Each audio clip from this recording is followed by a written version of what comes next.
South Park. Created in 1997 by Matt Stone and Trey Parker, the show rose to fame rather quickly due to its unique nature and genre, gathering a dedicated audience in the thousands to millions and somehow surviving over 10 years of running. Yes, all of this is inherently impressive, but I want to talk about if surviving really means thriving. See, I made a little rhyme. I do silly things sometimes. South Park, when it first aired, was unlike anything really running at the time, and ultimately sparked controversy because of this.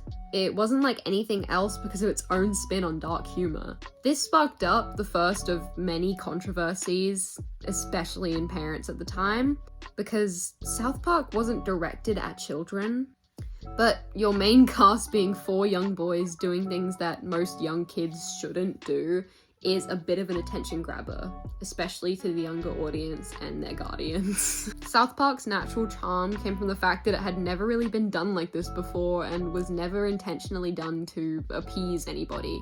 It was just 2 grown men, Matt Stone and Trey Parker, sort of goofing around and doing whatever the fuck they found funny. This is why I believe that the earlier seasons of South Park are so special.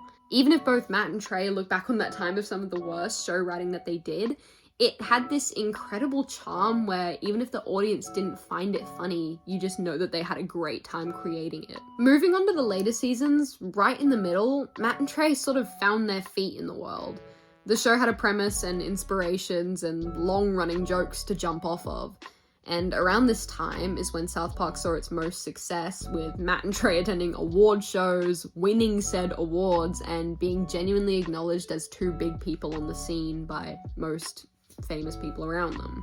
Keeping their loyal audience and garnering on an even bigger one with broader subjects, and if I may say, slight pandering to said audience. But it still hadn't lost its charm. Yeah, they were taking inspiration from the real world at this time, but you could still tell that they were having fun with it, like creating their own view and spinning it into some crazy story that I don't think anyone but them could have thought up on their own. Its outrageousness was both exciting and extremely controversial to the public, but South Park sort of gained the reputation of, it's just South Park, they can say that, no matter how out of pocket some of the episodes got.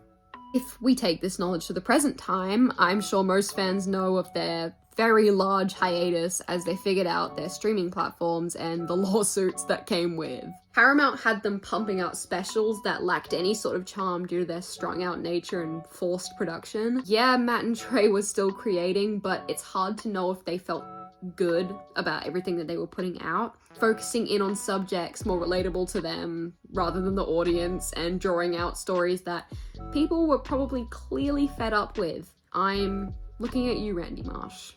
I'm sorry, that's in bad taste.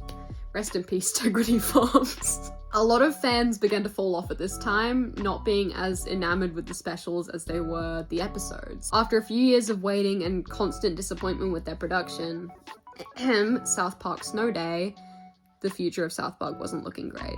That was until the 27th season was announced. Suddenly, thousands of fans of the show resurfaced to comment on their eagerness on South Park coming back to life. I, on the other hand, had my doubts. Yes, I am a huge fan, and obviously I was very excited about it, clearly, but to say I was hopeful is another thing. With the current state of the world, I had a weird hunch that the new season would just be like constant digs at people we already hate, pointing out real-life controversies that we hear enough of online. Yeah, South Park was back, but the content it was putting out felt strange. Each episode that comes out, I hope that maybe Matt and Trey will do their old usual, here's our completely unique opinions and creations based off of the real world, but it's usually only met with, here's our really strange version of exactly what's going on in the world.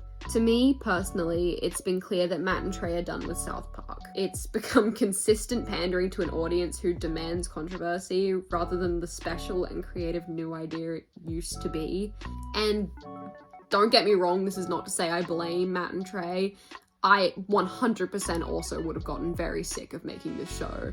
Probably would have run out of ideas a lot faster than they did. And while I'm glad that we get to see more of these characters that I've grown to love so dearly and that so much of the world has also grown to love, I just feel that South Park could have ended on a much better note than this. That is, if it ever ends at all. Thank you, sincerely, if you watched whatever this video was. I'm kind of hoping to start putting out content to the world eventually, but for now, this is sort of my first step into the terrifying space that is YouTube.